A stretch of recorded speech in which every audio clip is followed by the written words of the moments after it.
everybody, and welcome to the Cop Table podcast, where tonight we are going to be discussing the end of the Premier League season and what it entails for all the clubs, obviously including our team, Liverpool. So tonight, as usual, with me, we have Jay Riley. You can get Jay on the Radio City Fan Friday talk show, regular with us on the Cop Table now. So welcome back on, Jay. How are you? Yeah, hello Peter, hello Paul.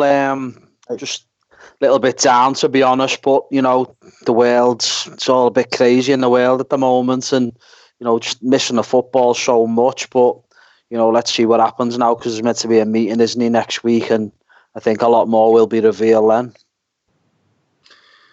Yeah, we shall see what goes on there. And also joining us tonight, special guest for us, we've got Paul Joyce. Paul Joyce is chief journalist for Football Reporter for the Times, and we've been trying to get Paul on for a long time now, and finally we've got him on the show with us. So very pleased to have you on with us, Paul. How are you, mate?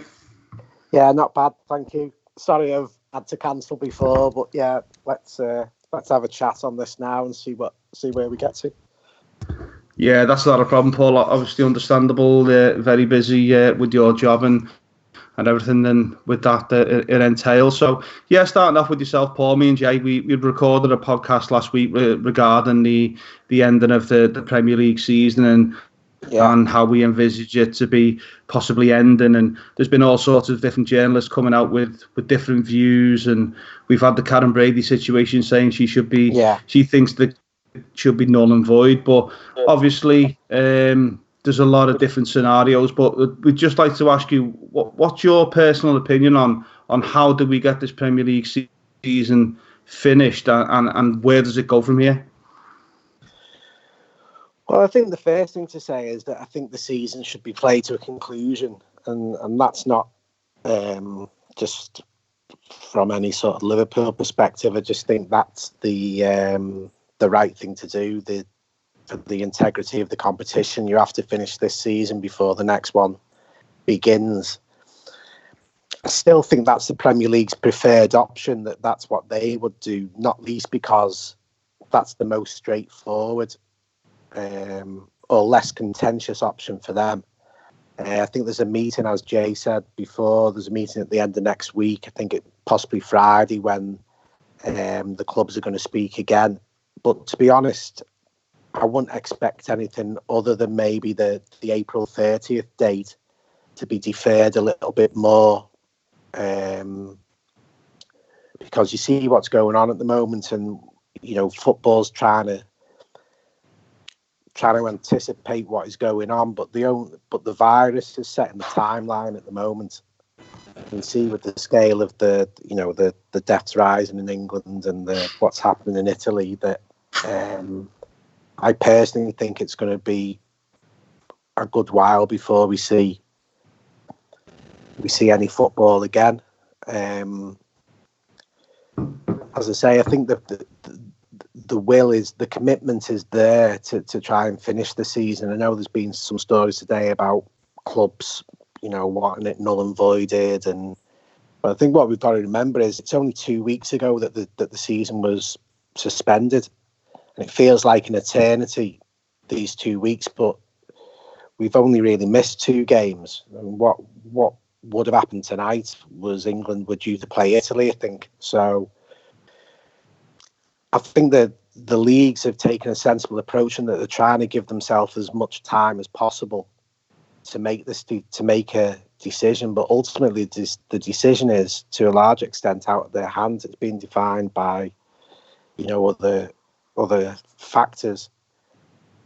But to null and void the league would create a load of legal problems for the Premier League, in the same way that ending the season now would create a load of legal problems for the Premier League. Because if you're Aston Villa and Bournemouth, who are in the bottom 3 at the moment, I would imagine that you would mount a legal challenge to say that we had 9 games remaining, we could have got X amount of points to get ourselves to safety.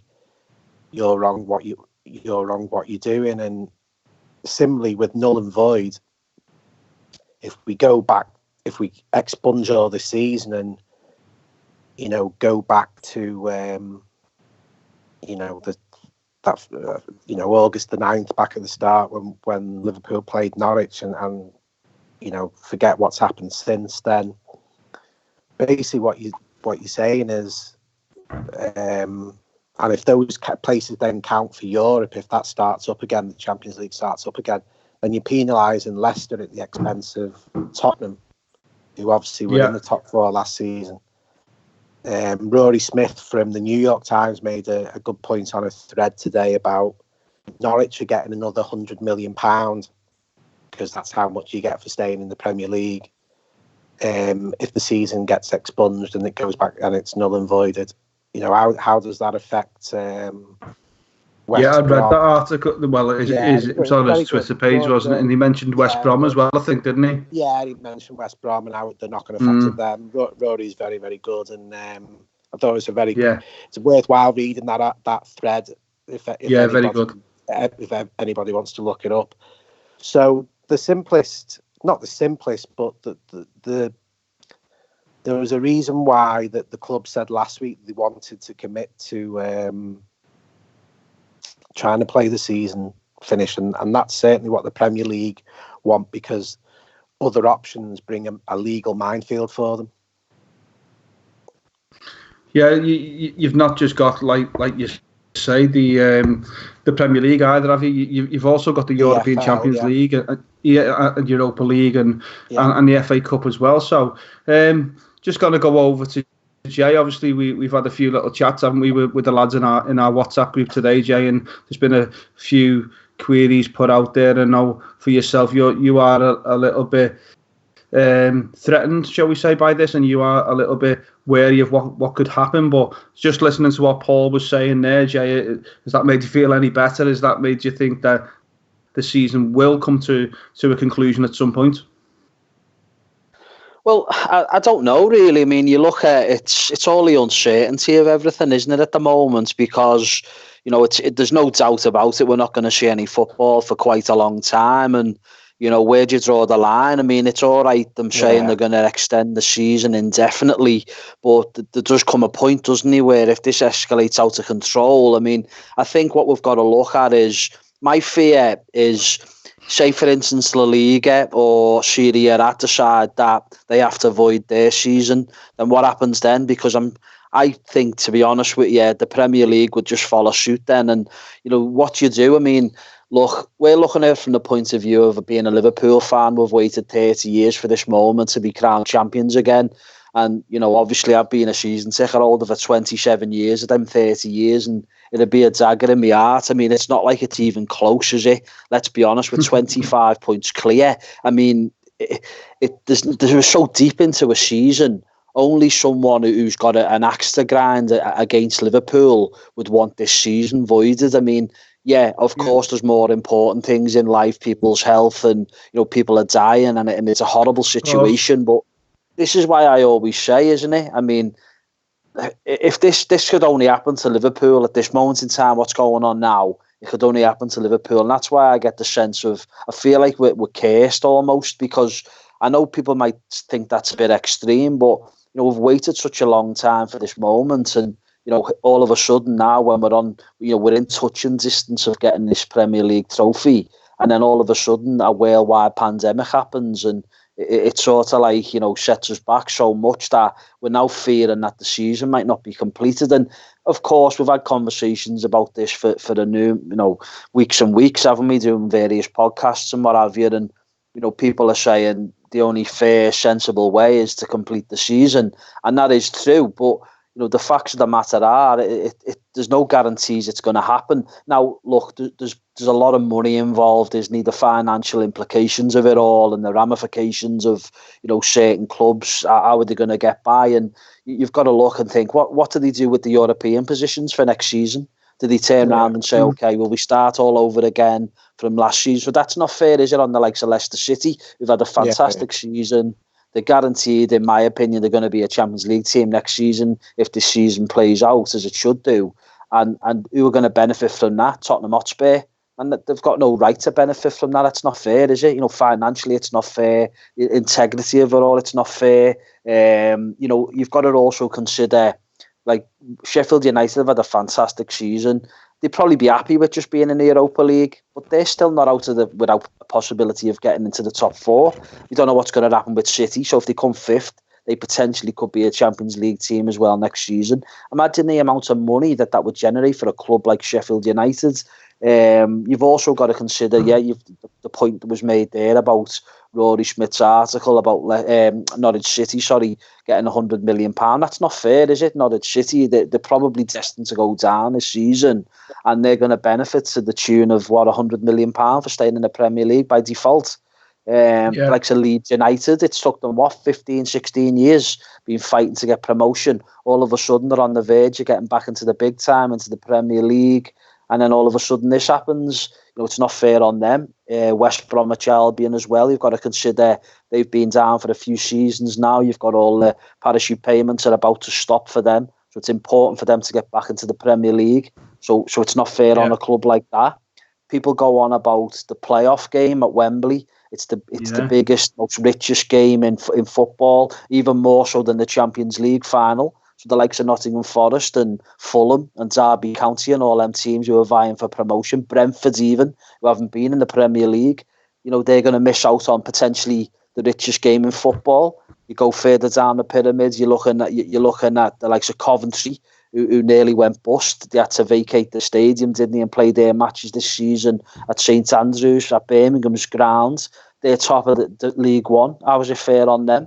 So it's not just about Liverpool. I mean, we are a bit selfish looking after number one. Our main interest is Liverpool becoming champions, and to be robbed at that moment, it'd be really difficult to take. And I've said it numerous times in tweets, haven't I, and in our WhatsApp group and to various people. I think I'd be done with the game. I genuinely would. It's too emotionally draining for me. To come so close. It's not even like we've got any challenges. Liverpool are going to be champions this season without a shadow of a doubt, and the only thing that's stopping us is this coronavirus and whatever decisions are made. And for the integrity of the game, the season has to continue. But if we get to May and we get to June and there's no football played, what happens? I mean, people seem to have this obsession with starting a new season. Oh, we can't carry on the season because what happens when the new season's about to start in August? How can you think about a new season when this season's not completed?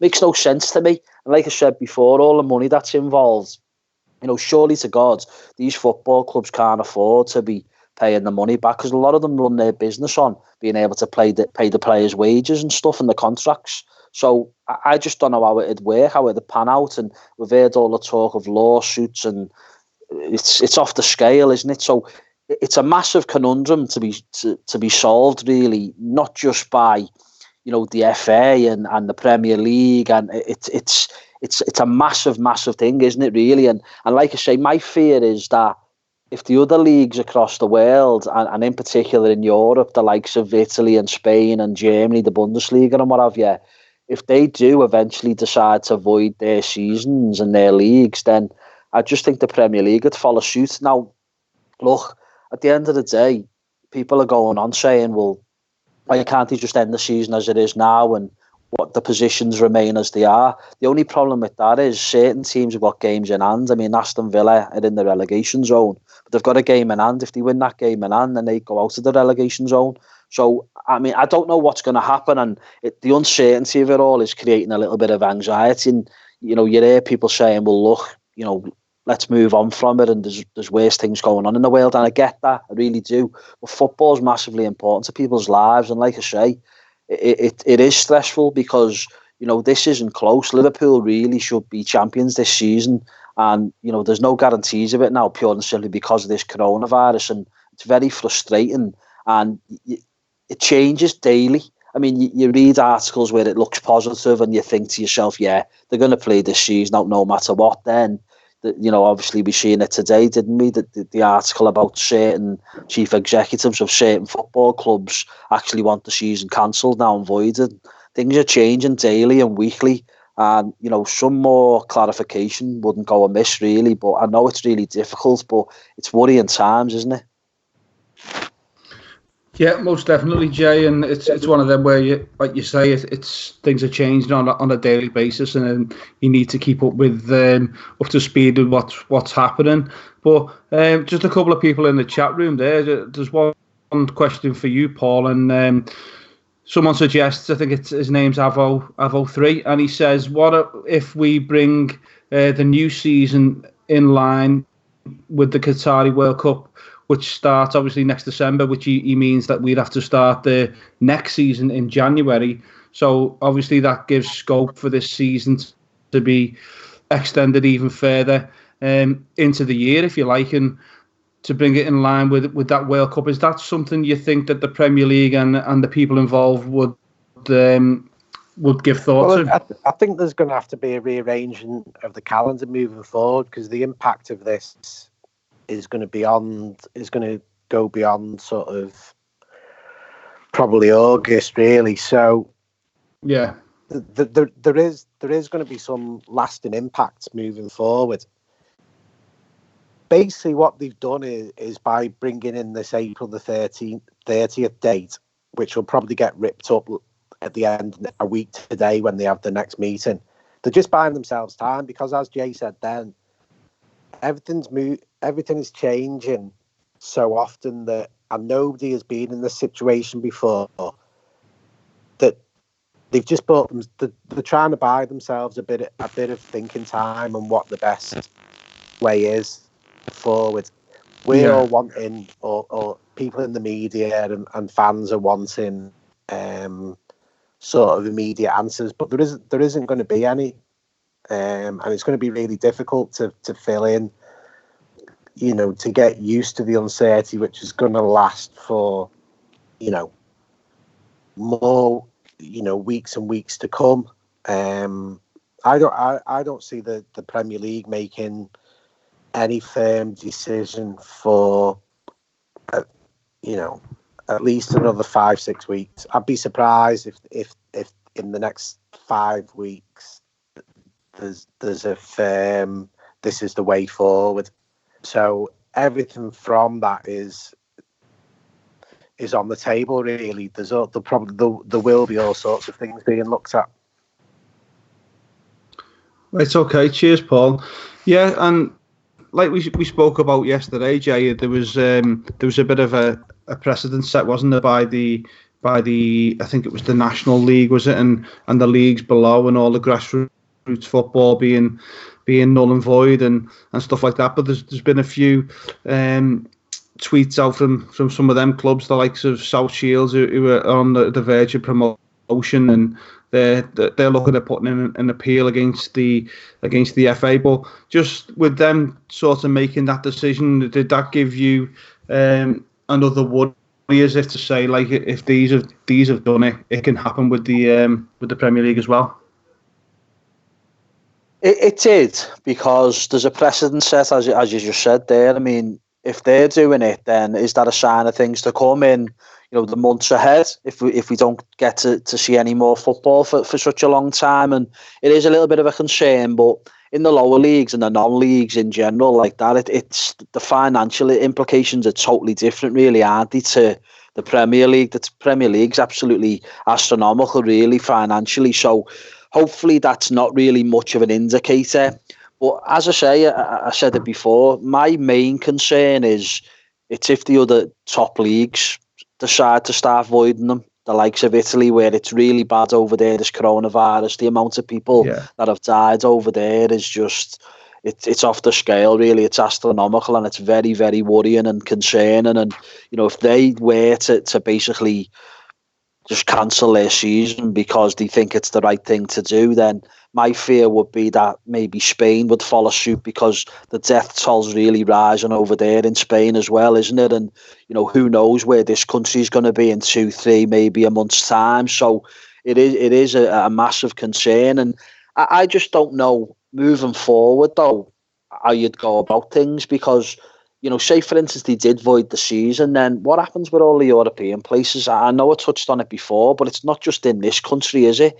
It's all the other countries as well. And I mean, look at Lazio. Lazio are close to, they're in a three-way fight, aren't they, for the Italian title? And when was the last time they won the Italian league? I mean, have they even won it? I'm not even sure they have, but they've had an incredible season, and imagine it happened to them where the season was void and they went in the Champions League like next season. It's similar situation like Leicester in the Premier League, isn't it? So I don't know. I mean, it's an awful situation that we're all in as people anyway, worldwide. But when it comes to football, and that's our main love, isn't it, in life? And it's just a horrible situation to be in. And like I say, all the uncertainty of everything. When you see certain leagues cancelling their season, and grassroots football and the non-league stuff and all that, I mean, it hits everyone deep, doesn't it? And the fear is, like I say, it could end up going up the pyramids, and you'd end up being the EFL do it and the Championship does it, and then of course the Premier League, and that is the fear. And as I say, you get people saying, look, it's out of our control, don't worry or stress over it, but you do worry about it because it's a massive part of people's lives, and Liverpool means a lot to me, and it means a lot to you and Paul and everyone. Do you know what I mean? Who are massive Liverpool fans, and as I say, we've waited such a long time for this moment, and that's the fear I've got. That if you were a Man City fan or a Man United fan or whatever, they've been used to winning the league, haven't they, over the last 10, 15 years. Liverpool haven't had that moment, have they? It's like 30 years, 3 decades, such a long time. And like I say, no one's ever done to... I mean, Man City a few seasons ago won the league with ease. Liverpool are winning it with even bigger margin than what they did 2 or 3 years ago. Do you know what I mean? This is incredible what we've witnessed this season from this Liverpool team, and for the season to be void would, I mean, I worry how the players would cope with it. I mean, Liverpool recovered unbelievably well from losing in Kiev. That final when Karius was, I mean, God only knows what he was doing, but he cost Liverpool that final, make no mistake about that. And how then players recovered, got themselves up off the floor to recover, and then go on and win it in Madrid the very next season was quite remarkable. And that's why they got the tag of being mentality monsters, mentality giants. And again, like you look at last season, 97 points to come second, losing only one game. And this season have been absolutely remarkable to be winning this league at a canter, and then all of a sudden this happens. I mean, I just think it'd be a step too far. I worry how the players would recover from it, because when you're within touching distance of the whole rail as we are, how would the players recover from that mentally? I just don't know how they'd cope with it. I really don't. And as I say, it's really concerning moving forward. It's all about the club, isn't it? At the end of the day, from a selfish point of view, yeah, I've talked about all the other teams that it's going to affect as well. And in my eyes, it's the only fair, sensible way is to conclude the season, because it's not fair any other way. But like I say, from a selfish point of view, it's all about Liverpool for me personally. And if we're robbed of this moment, then I don't know how we recover from it. I think it's a really interesting. Paul. Sorry, I think it's a really interesting point as to how the players would react to it, because as you say, the way that they've sort of recovered from setbacks has become one of the sort of the best qualities of this team. Yeah, massive strength, isn't it, of the club? Yeah. And even this season, there's been. Everybody sees the 25 points clear at the top of the table and thinks it's been a straightforward season, but you've lost Alisson for 2 months in the first game of the season. You lose Fabinho for 2 months. Jordan Salah missed quite a few games, didn't he, as well? There's been all sorts of all the travelling that they've had to do to all the different places that they're tired, and so I mean, you'd like to think that they'd be able to. I mean, hopefully it doesn't come to this, but you'd like to think you would hope that they'd be able to go again. But it is a really interesting point as to whether or not they could cope with that extra setback. Yeah, and build themselves back up to what would be an absolute hammer blow to them, wouldn't it? If that was to happen, but it ties in nicely with the next question that I was going to ask you, Paul. So for example, say we get this virus out the way and we start the season, for example, I don't know, end of June, finishing in August or whatever. How long do you think it's going to take these Premier League players to get back into playing this high intensity football? How much of a period beforehand that they start playing again are these players going to need to get back up to speed again, do you think? Well, I think from speaking to a couple of the clubs, say for example, the April the 30th sort of date line was adhered to and football got back up and running by then. I think a few of the clubs would be planning on getting the players in by April the 13th at the latest. So that basically gives them, bearing in mind that they've not had too long time out, it's 2 weeks now at the moment, it'd be just over 3 weeks by the time that April the 13th date came around. So I think you're probably looking at, 2 to 3 weeks in the short term to get back up to speed, because they've not lost too much, because they're all doing the personal training plans at home. I think Liverpool are starting group workouts again on next week with so they're stepping up again a little bit. The worry would be then, if it goes on for a lot longer, then do you have to then play a sort of matches to get the players up to speed? It's like a mini pre-season again, isn't it? Then if we're talking about months before any games are played, so that has to be factored into any restart date as well, because you're gonna have to know a month in advance basically that okay, the league starts up again on September the 1st, so you're gonna have to have all your players back in by the end of July, so they can go through a mini pre-season again. And that's just another complication of all the planning that's going to have to take place. And then you've got the virus isn't going to have gone completely by then. So what happens if then somebody takes ill again, and then you have to go into self-isolation again as a group? It is it's an unprecedented times, isn't it, and an unprecedented situation. It is, and it's all very, very complicated, isn't it? And so it's going to be very, very interesting to see what happens towards the end of this season. But another one I'd like to put to you, Jay, is there's been the suggestion that the games could possibly be played behind closed doors. Obviously, you're a season ticket holder. You go to all the games at Anfield. Is this a scenario that you'd be happy with? Obviously, with the fact that Liverpool would go on to win the title, but there'd be no fans around to see that happen. What's your point of view on that, please, Jay? Well, look, the be-all and end-all for me is Liverpool winning this Premier League title, because it's been such a long time. But, of course, it'll be a bit of a sucker punch, wouldn't it, that we won't actually be there the moment that winning goal that clinches it for us, or the day that we were set to get the trophy at home, last home game of the season against Chelsea, the parade around the city centre. I mean, the scenes were unbelievable when I got back from Madrid and got straight into town, and it was fantastic. You know what I mean? Last June when we won the European Cup, and make no mistake, winning this Premier League title was going to be even bigger than that. It would have been absolutely huge.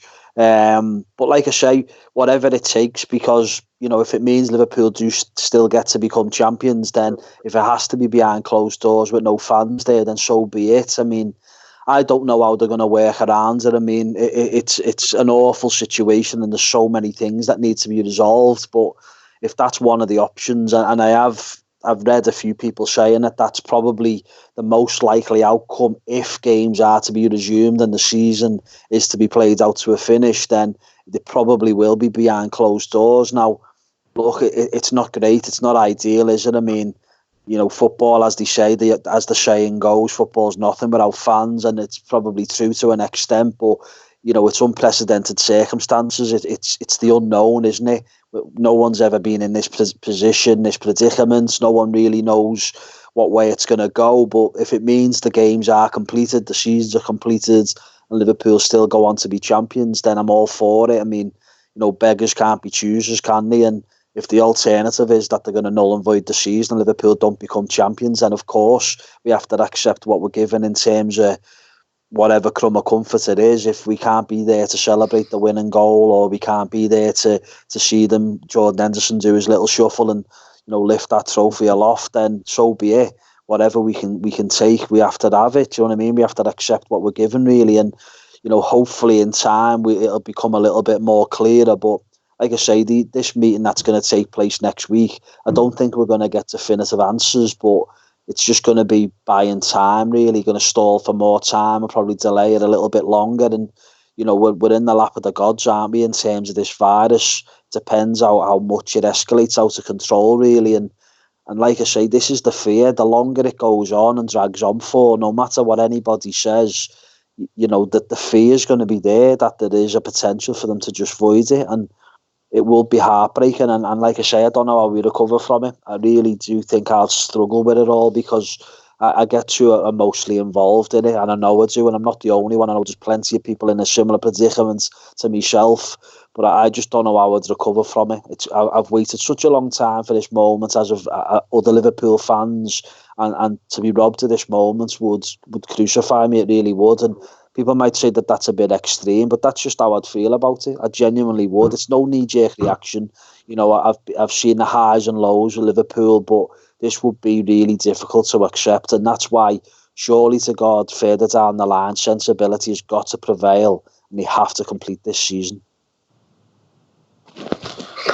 Yeah, most definitely, Jay, and fingers crossed that's the way it's gonna go. So, yeah, we've covered the majority of the facts regarding the ending of the Premier League season, and the suggestions about how that could happen and things like that. So we're just going to move on to just a couple of the transfer rumours. While we've got Paul with us, obviously he's a man who knows a lot more than us. So just like to get your thoughts, Paul, on the transfer rumours regarding Liverpool. And you've got the one of Timo Werner, who's got this release clause with RB Leipzig in Germany, and he's been linked heavily with the move, hasn't he? He's even been out there himself in interviews to say how much he admires Liverpool and Jurgen Klopp.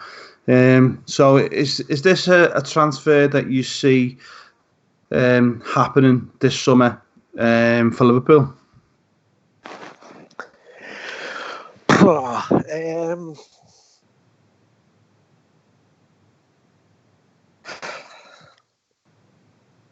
I think it's difficult, really, because I think it's. Let me think.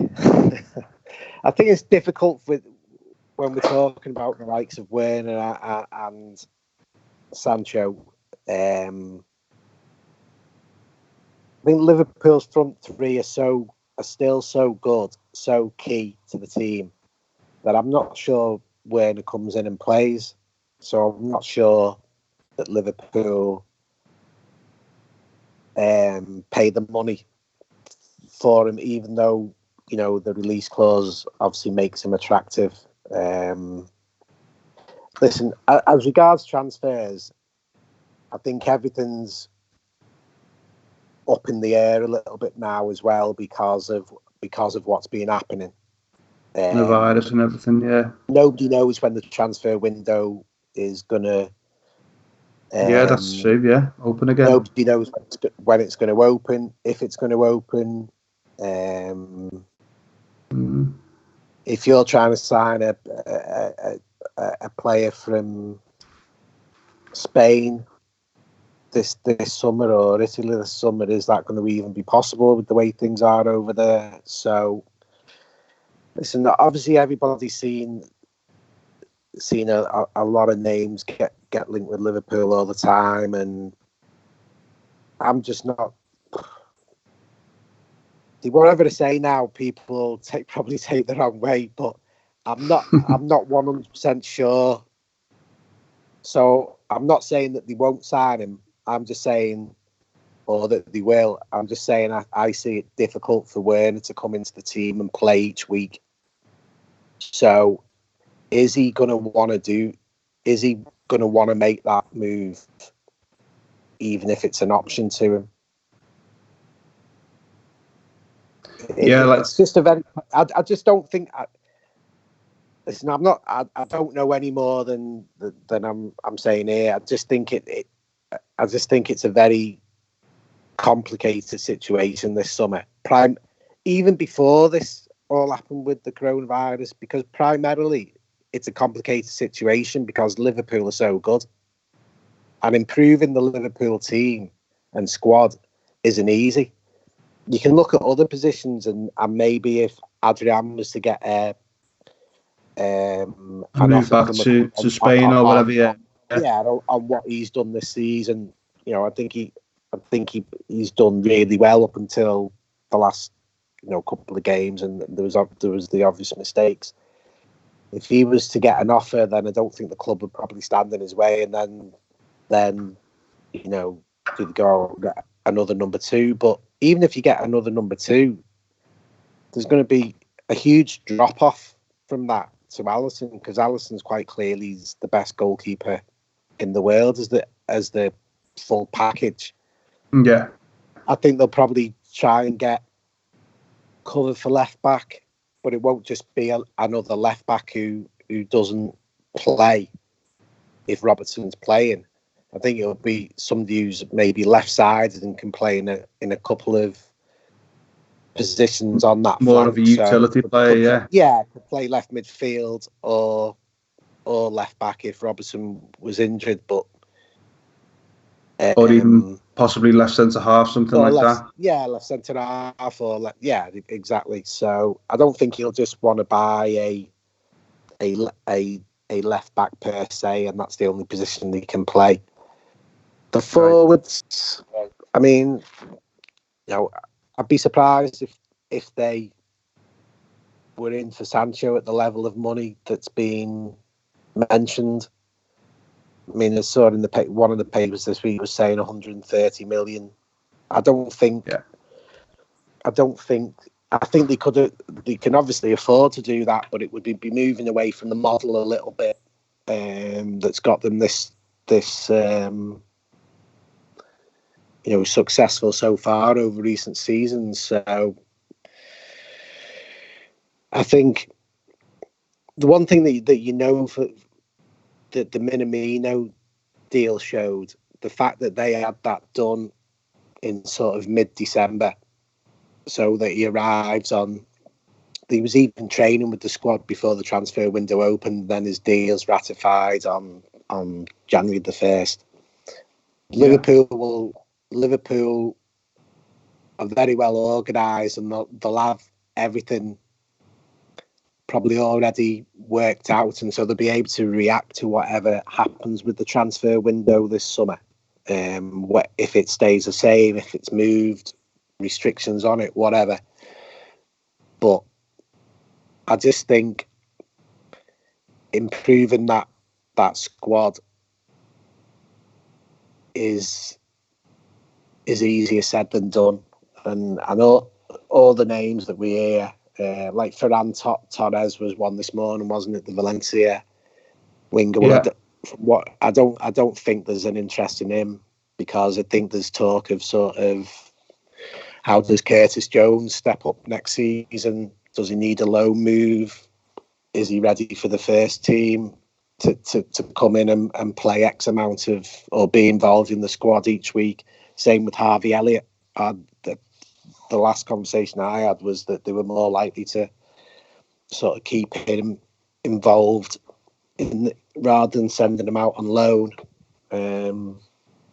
So to bring in a 20-year-old from Spain, I don't really see that one at the moment, because there's a lot of faith, I think, from Liverpool and some of their youngsters at the moment. So I think the transfer window is going to be really difficult to see how it plays out, because the uncertainty of everything else in football will impact on that as well.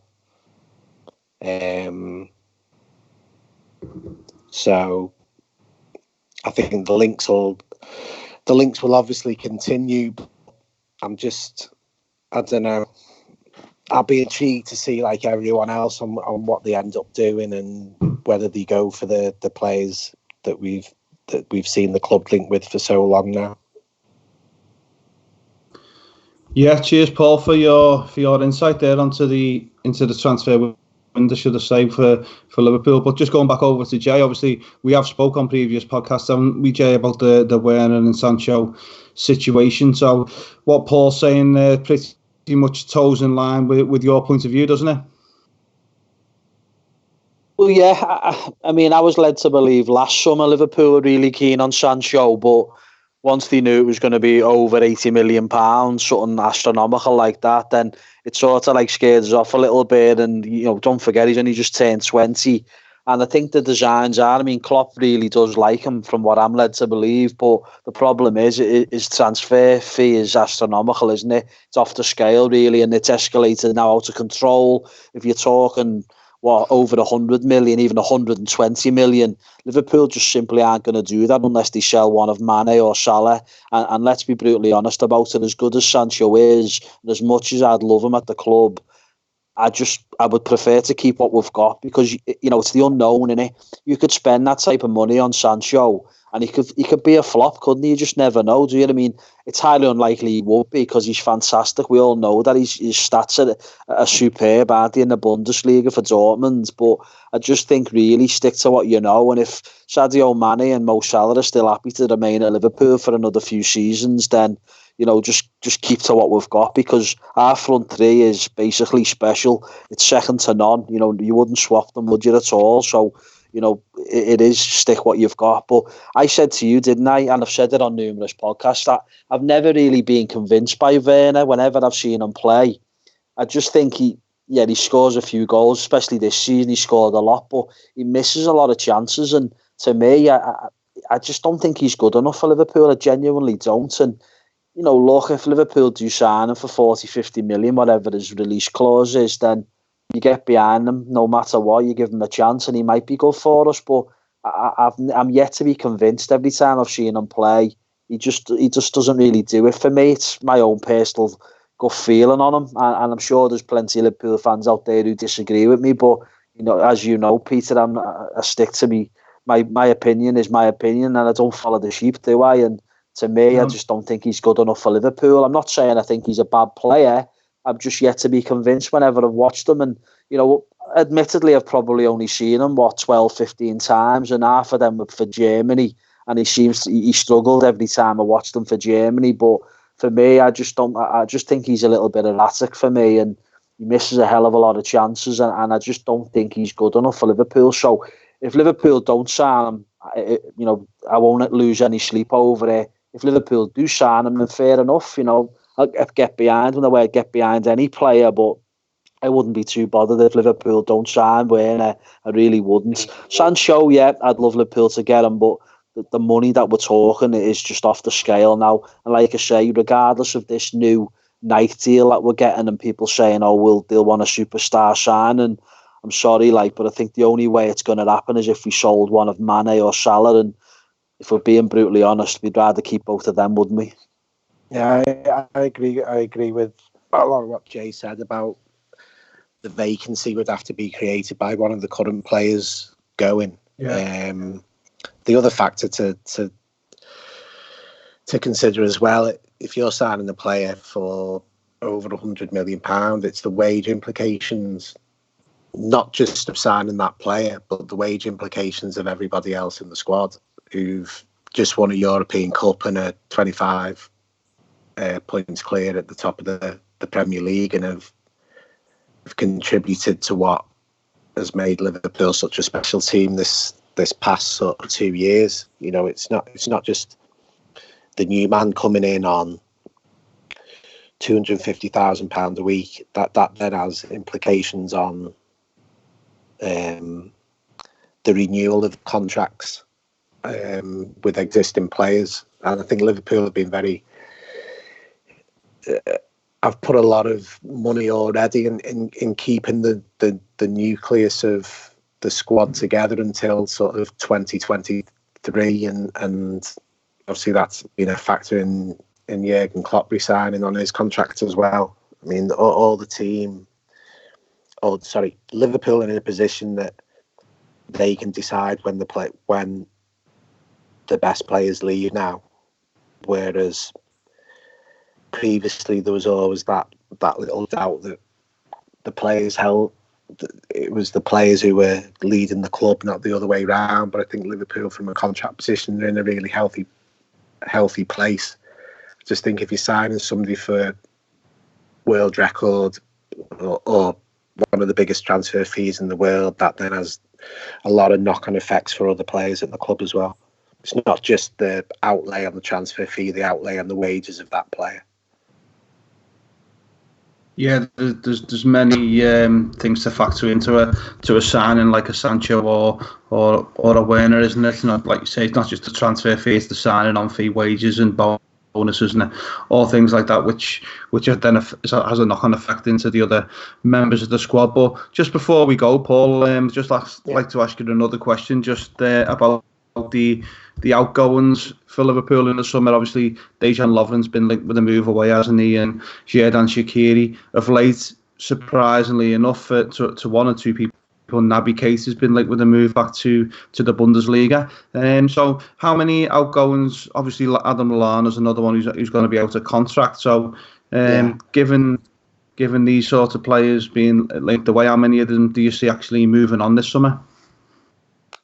Yeah, I think the names that you mentioned are the sort of the clear candidates to be moving on. I think it's just on the interest. I think we were in this situation last summer with Dejan Lovren, and there was sort of Roma dipped the toe in the water and then wanted him on loan, and with maybe no obligation to buy, and there was a bit of messing about from agents, and we've seen that another one of sort of the strengths of Michael Edwards, the sporting director, has been his ability to maximise outgoing deals in a way which is really probably another reason why Liverpool's transfer dealings are envied in the Premier League. I mean, it's not just the success. I mean, they've hardly made a mistake with the players since Jurgen Klopp came in.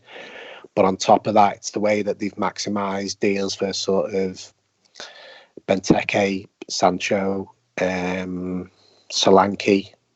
I mean, you'll be able to. That's just off the top of my head. There'll be better. There'll be more examples than that. So I don't. So I think Liverpool won't be taken for mugs in the as regards outgoing are concerned. I think there'll be obviously players who maybe want to move on for more playing time. Shaqiri being the obvious one. His season's just been sort of decimated by injury, hasn't it? I would be surprised personally if Keita left, because I just don't see the faith that Klopp and the club showed in the player. I just don't think that gets thrown away after two or one and a bit seasons as it stands. I think going into next year would be an really important year for him, because he needs to show that he can handle the physicality of English football better than he has done so far. But I would be surprised personally if they ditched him. But then again, I suppose it all depends on what the size of the offer is from any interested clubs, because I think they probably will be. They work that far in advance now on transfers that I think they will be looking at central midfielders in detail, because there's also the Wijnaldum contract situation, which at the moment doesn't look like it's getting resolved. He'll have 1 year left from this summer. You know, what does he do with that? Are the club going to let that get into another sort of Emre Can situation where he just runs it down, and they're happy to let him run it down because while he's here, he's an important member of the squad, and you know they're happy to, or the team, and they're happy to keep him. But I'd imagine in anticipation of maybe that scenario, they'll already be looking at a number of central midfielders, and over the coming months be refining that sort of process in case something untoward comes up. I mean, you could get an offer for Wijnaldum that makes you have to look at it with 1 year left. So Liverpool will have candidates in mind. Well, if that is triggered by that, then we'll go there. So yeah, I think Origi could be another one. I mean, has he played enough football this season to keep him happy? Is it really going to change next season? We talked then about players who the club's been linked with. Are they good enough to get into to get past this front three? You know, will Origi be happy being a sort of bit part player, or is it time for him to sort of, you know, spread his wings a little bit and stand on his own 2 feet a little bit more? I mean, you know, and again, it's all dependent on what happens over the next few months with the season and when the transfer window kicks in. Klein will probably leave. Well, Klein will leave because he's out of contract, and Chirivella's out of contract. He'll go.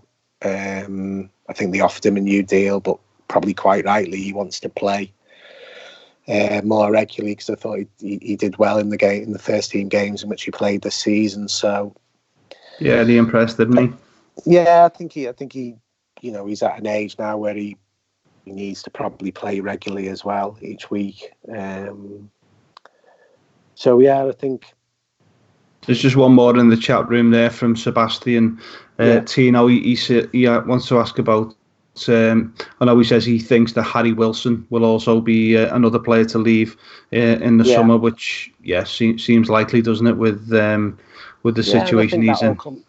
I think that all comes down to the price as well. I think when you've had a year on loan at Derby and done very well, and then a year in the Premier League and scored, you know, some important goals for Bournemouth, I think it's very difficult to then come back and fall in line in that Liverpool squad, because when everybody's fit, there's experienced senior players not getting on the bench. So for him, it probably is a career move.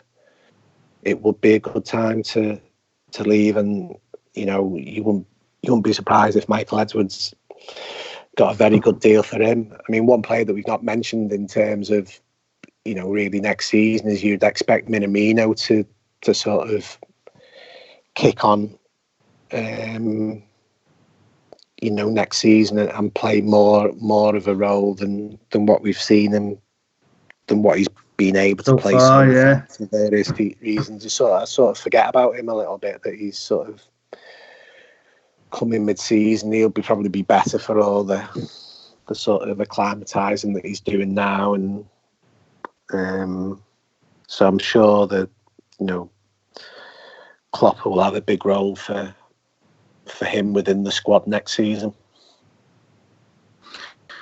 Most definitely, yeah.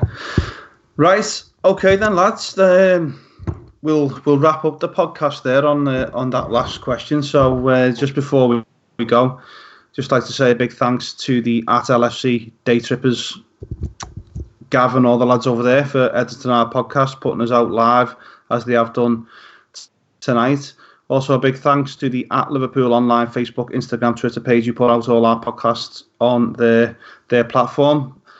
For people who follow our podcast on a weekly basis, they'll know that we are big supporters of the No More Knives campaign in Liverpool and the Merseyside area with Paul Bentley and Lee Butler and all the people over there who are doing some fantastic things in trying to eradicate the situation with the knife crime in our area. So keep on supporting the No More Knives campaign if you would as well for us, please.